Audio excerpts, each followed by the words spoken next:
আমাদের stand very clear, গণভোট আগে হতে হবে, নইলে এটা মূল্যহীন, এটার কোনো 2 পয়সার মূল্য নেই। সব ব্যাপারে সবাইকে বলা যায় ভাই, সবাইকে তো কিছু কিছু অংশ দিতে হবে যার যেটা পাওনা। যেমন ধরেন জেনারেল উসমানী, উনি মুক্তিযুদ্ধের নেতৃত্ব দিয়েছেন, আজকে তাকে কেউ স্মরণ করে স্বীকার করে? তাকে স্বীকার করা উচিত না?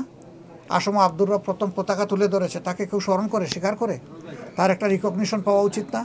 আমাদের অনেক কিছুকে রিকগনাইজ করে না। আল্লাহ যদি আমাদেরকে সুযোগ দেন, যার যেখানে যে অবদান আছে, আমরা কোনো কিছুর উপর অবিচার করব না ইনশাল্লাহ। আমরা আমাদের ম্যানিফেস্টোতে সেগুলা ইনশাল্লাহ ডিক্লেয়ার করব।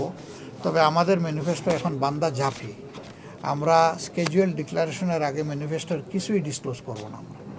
আমরা এটা স্কেজুয়াল ডিক্লারেশন হওয়ার পরে ইনশাল্লাহ ডিসক্লোজ করব।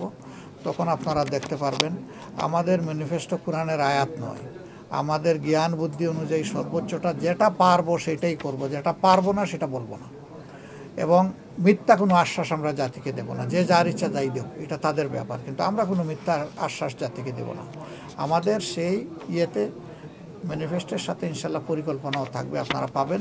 দুর্নীতির বিরুদ্ধে আপোষহীন যুদ্ধ চলবে ইনশাল্লাহ। আমরা হানাহানি করি, আপনারা করিয়েন না, আপনারা ভালো থাকেন। এই যে ফটো কার্ড দিয়ে মাঝে মাঝে যে লাগাই দেন আপনারা, এটা কি বলবো একটু বলেন তো দেখি মিডিয়ার নামে। তারপরে যখন আমরা প্রতিবাদ করি কড়াভাবে, তখন এটা ডিলিট করে দেয়। ডিলিট ইজ নট সলিউশন, কারণ বাই দিস টাইম এটা হাজার হাজার শেয়ার হয়ে গেছে।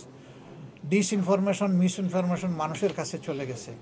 সাংবাদিকদের মাঝে যেমন দায়িত্বশীল সাংবাদিক আছেন, তেমনি মাঝে মাঝে কেউ কেউ কিন্তু সমাজকে বিপদে ফেলে দেন, টেনশনে ফেলে দেন, তার নিজের ইচ্ছাটা মার্কেটিং করার মাধ্যমে।